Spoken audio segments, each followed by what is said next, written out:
Hello everyone, आज मैं आपको कालीबंगा के बारे में बताने जा रही हूँ। देखिए बच्चों, मैं कोशिश करती हूँ कि आप लोगों को बिना रटे सब याद हो जाए। अगर मेरी मेहनत आपको थोड़ी भी हेल्पफुल लगती है तो एक छोटा सा सपोर्ट कर दीजिए मेरे चैनल को सब्सक्राइब करके। आपका एक सब्सक्राइब मुझे और अच्छी वीडियो बनाने के लिए मोटिवेट करता है। तो चलिए शुरू करते हैं। आज मैं आपको राजस्थान की एक बहुत पुरानी और दिलचस्प कहानी सुनाऊंगी। एक बार एक औरत थी जिसका नाम था बग्गा। वो दिखने में थोड़ी काली थी, इसलिए उसे सब प्यार से काली बग्गा बोलते थे। बग्गा को सजने का बहुत शौक था। वह हमेशा अपने हाथों में काली चूड़ियां पहनकर रखती थी और बग्गा हमेशा काला रंग का घाघरा भी पहनती थी। और उसका एक छोटा सा बेटा था जिसका नाम था राज।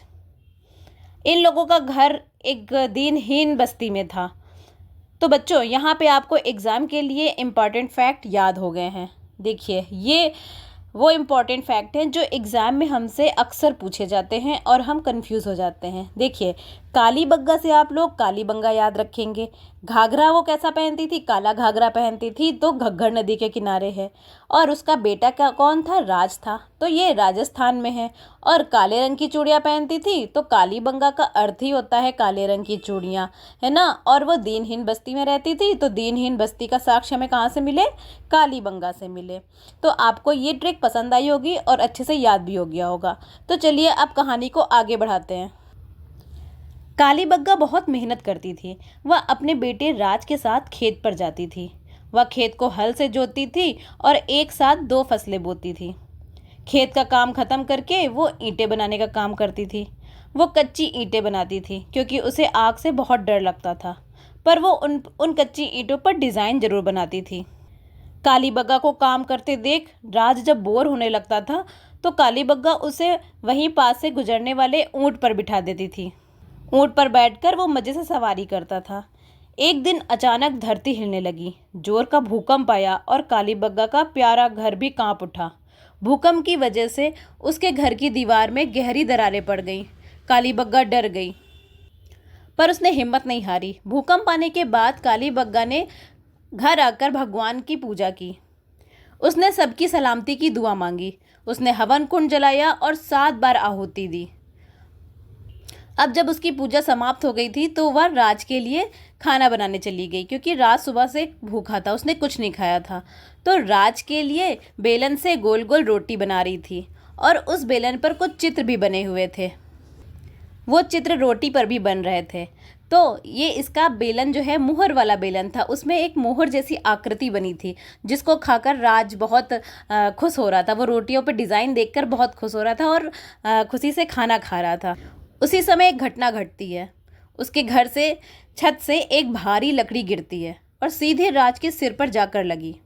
राज के सिर में 6 छेद हो गए थे, लेकिन बग्गा हिम्मत नहीं हारी। वो उसे तुरंत डॉक्टर के पास ले गई और डॉक्टर ने राज के कपाल की सर्जरी की। अब राज बिल्कुल ठीक हो गया और दोनों खुश हो गए। देखिए बच्चों, यहाँ पर आपको एग्ज़ाम रिलेटेड सारे फैक्ट याद हो गए। इसके बाहर कालीबंगा से कुछ भी नहीं पूछा जाता है। तो अब हम लोग समझ लेते हैं कि हमें क्या क्या याद हो गया है। देखिए, काली बग्गा से हमें कालीबंगा याद हो गया है। काला घाघरा से घग्गर नदी, जो इसी नदी के किनारे ये कालीबंगा है। ठीक है। दीनहीन बस्ती याद हो गई है, दीनहीन बस्ती हमें यहाँ से मिले थे। काली रंग की चूड़ियाँ, काले रंग की चूड़ियों से काली बग्गा का अर्थ ही होता है काले रंग की चूड़ियाँ। ये बहुत बार एग्जाम में आता है। और खेत में हल चलाना, तो जुते हुए खेत हमें मिले थे। वो खेत में काम करती थी ना, तो वहाँ पे जुते हुए खेत के साक्ष्य मिले थे कालीबंगा से। और जो खेत पे वो जो हल चलाती थी, खेत जोती थी, वहाँ पर क्या बोती थी? वो 2 फसल बोती थी। याद रखिएगा, कितनी फसल? 2 फसल केवल बोती थी। कौन कौन सी? एक चना, दूसरा सरसों। तो चना और सरसों उगाने के सबूत हमें कहाँ से मिले थे? कालीबंगा से मिले थे। और जब उसका बेटा साथ में जाता था तो वो बोर हो जाता था, तब वो क्या करती थी? बग्गा उसे ऊँट की सवारी कराती थी। तो ऊँट की हड्डियों के अवशेष हमें कहाँ से मिले हैं? ये हमें कालीबंगा से ही मिले हैं। फिर वो क्या करती थी? फिर वो जाती थी, ईंटें बनाती थी। ईंटें कैसे बनाती थी? कच्ची ईंटें बनाती थी, क्योंकि उसे पकाने में डर लगता था। तो कच्ची ईंटें बनाती थी और उसमें डिज़ाइन बनाती थी। तो कच्ची ईंटों और अलंकृत ईंटों के साक्ष्य हमें कहाँ से मिले हैं? कालीबंगा से मिले हैं। फिर क्या होता था, फिर भूकंप आ गया था एकदम से, है ना, और घर में दरारें पड़ गई थी। तो विश्व के भूकंप के सबसे प्राचीन साक्ष्य हमें कालीबंगा से मिले हैं। ठीक है, फिर क्या हुआ था, लकड़ी गिरी थी और कपाल में छेद हो गए थे।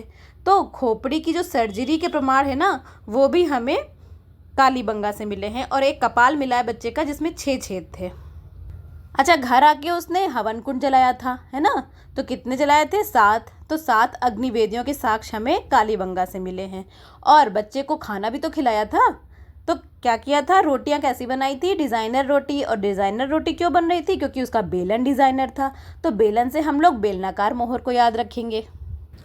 तो आप लोग एक बार फिर से रिवीजन कर लीजिए। देखिए, काली बग्गा से काली बग्गा, काला घाघरा से घग्गर नदी, दीनहीन बस्ती, काली चूड़ियाँ, खेत खेत जुते हुए खेत के साक्ष्य, 2 फसलों के साक्ष्य, कौन कौन से, चना और सरसों, ऊँट की हड्डियों के अवशेष मिले थे, और कच्ची और अलंकृत ईंटें मिली थीं। विश्व के भूकंप के सबसे पहले साक्ष्य हमें यहीं से मिले थे। खोपड़ी की सर्जरी के प्रमाण मिले थे, और 7 छेद वाला कपाल मिला था, और वेदिकाएँ मिली थीं, हवन कुंड मिले थे, और बेलनाकार मुहर मिली थी। ठीक है, तो इसी के साथ बच्चों मैं उम्मीद करती हूँ कि आपको ये सब जानकर मज़ा आया होगा। अगर आपका कोई सवाल हो तो ज़रूर पूछिए, और अगली बार फिर हम किसी नई कहानी के साथ मिलेंगे। धन्यवाद।